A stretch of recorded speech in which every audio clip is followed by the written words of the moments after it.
Do you need the spark back in your relationship? How do you get it?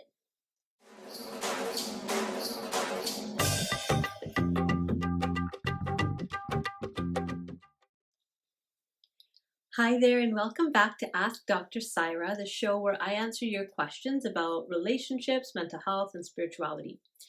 So today's question comes from Taslim, and Taslim says, "We've been married for 15 years. I really love my partner, but we just aren't the way we used to be. How do we get that spark back?" We've been married for 15 years. I really love my partner, but we just aren't the way we used to be. How do we get that spark back? This is a question I hear a lot from couples who have been together for more than 5 years, is this thing about the spark, this thing about how it used to be.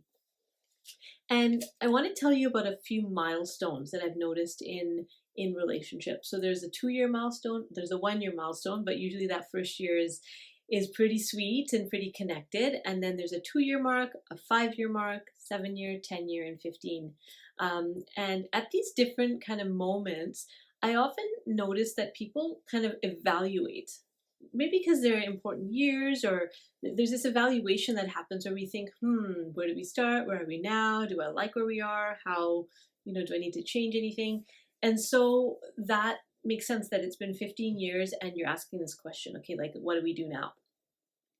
So there's some ideas that I thought I might share with you around kind of in relationships in general, and then specifically about the spark. So let's start with relationships in general. One of the things most people that I've worked with don't know is that there's actually stages and phases in a relationship. So according to Dr. Chuck Spezzanos, relationships move through this kind of pretty predictable cycle. It's kind of like a triangular spiral, if you will, and it moves up and up and up. And so we kind of keep hitting certain places on this triangle. He calls it the relationship triangle. We keep hitting these different places. And if we know that it's normal, then it's easier to get through. So the place that most people don't ever talk about or hear about is what Chuck Spezzanos calls the dead zone. So the dead zone is where there's nothing really wrong. You're friends, you get along, but there's nothing really great either. It's just kind of dead. It's just kind of like roommates, right? And for those who have been in long-term relationships, you will hit that point of dead zone. If you're truly committed in the relationship, it's inevitable, it's going to happen. So sounds like you're in the dead zone, Taslim. And the first thing is to know that this is a normal part of marriage or long-term relationship, and you're just there. You're just in that particular place in the relationship. So what do you do now? Now that you know where you are, what do you do about it? Well, the way through the dead zone is always, always, always commitment. Always. What we want to do in the dead zone is the opposite of commitment, because the dead zone is often where affairs will happen, right? Where there's nothing really left with your partner. There's no passion, there's no fire, there's no excitement or connection. And so what happens is that we turn our attention somewhere else where we can get those needs met. And that's the mistake. That's the fundamental mistake, because the opportunity is actually to move through this phase in the relationship to go into a next level of partnership and intimacy and closeness. But you don't feel like committing, but that's what's required at this point. So when you commit, when you fully commit, then one of two things will happen. Either it'll become clear to both of you that, actually, you know what, I think this relationship has run its course and we're done. Or you go to the next level of passion and connection and communication and just you become alive again. A lot of people, because they fear the first thing happening, they don't actually ever fully commit. They always kind of have a back burner plan or a plan B or an escape route in their mind in the relationship. And so they never really fully commit and say, you know what, if nothing changes and you stay exactly as you are, that's okay. I love you and we're going to move through this. Because the thing is, things are going to change, right? Just with the natural progression of life, things will change.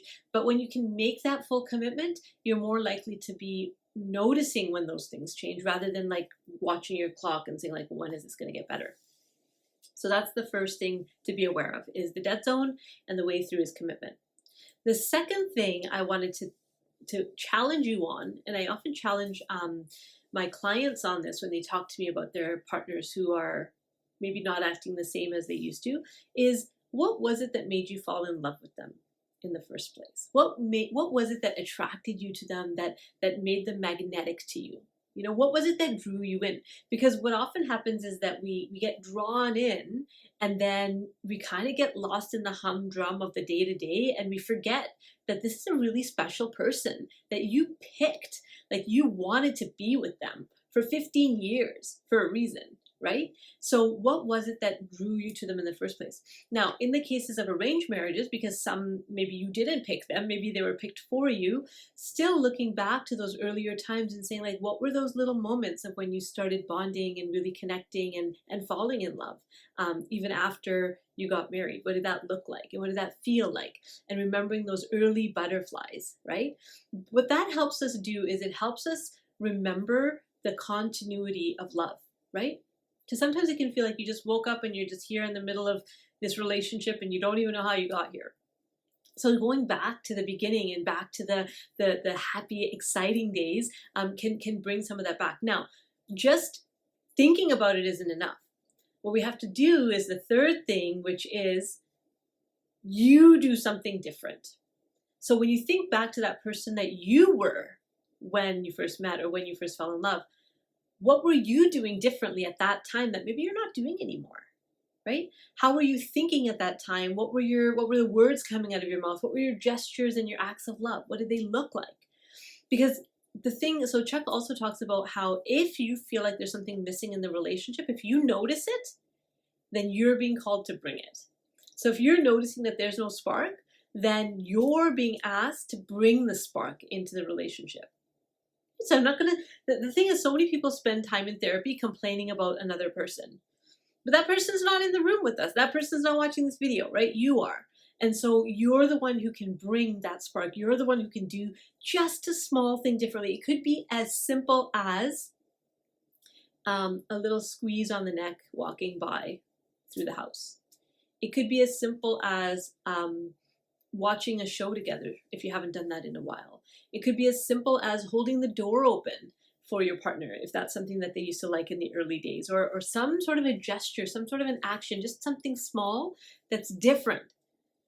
We want to shake it up. The way that it's been going for the last, probably few years isn't working. So we need to shake it up, do something different. The last thing I want to remind you about is patience. Okay, you didn't get here overnight. It's not like one day just the magic went away and the spark went away. It's been building over time, right? It's been kind of dimming and dimming and dimming. And so in the same way that it's been dimming, it's going to take time to light it up again, right? To turn the lights on again. It's not like an on-off switch, is more like a dimmer switch. And so we gotta give ourselves patience as we kind of turn up the light again, as we turn up the intensity, as we turn on the passion. And our partner, because at first our partner might be like, what is happening here? Why are things changing? They might feel a bit like uncomfortable with these little changes that you're making. So it'll take time. It'll take time for the two of you to get into a new rhythm with each other where you're connected again, where you have that feeling of first love again. And remember, relationships go into phases and stages, and it's normal. Another visual that really helps me is to remember that marriage, for those who are married or in long-term committed relationships, that it looks like this. Okay, so it's not just two lines. It's like we come together, we have this sweet spot, we're connecting, and then we kind of go our own ways and we do our own thing, but something magnetically draws us back to each other, and then we do that again. The mistake people make is that when they're here, they get really panicky and then they just keep going. And they forget to find what brings them back. They forget to notice the brilliant person that you've chosen, this partner that you've chosen. And if they're not a brilliant partner, well, then it's something to talk about. It's something to sift through together. Most people don't come to couples counseling until about 6 years after the problem started. So if you're seeing these early signs, these early, dimming, come now, get help now. Reach out, ask questions. We have a couples group that we run. There's places where you can connect to other people who understand that relationships take maintenance, right? Just like a car. You can't just buy a car and never do anything. Like eventually it'll break down. You can't just say I do and then never do anything, right? We have to kind of keep noticing and keep tweaking and keep servicing our long-term relationships. So those are my thoughts for today. Hopefully that was helpful, and I'll see you next time. Bye.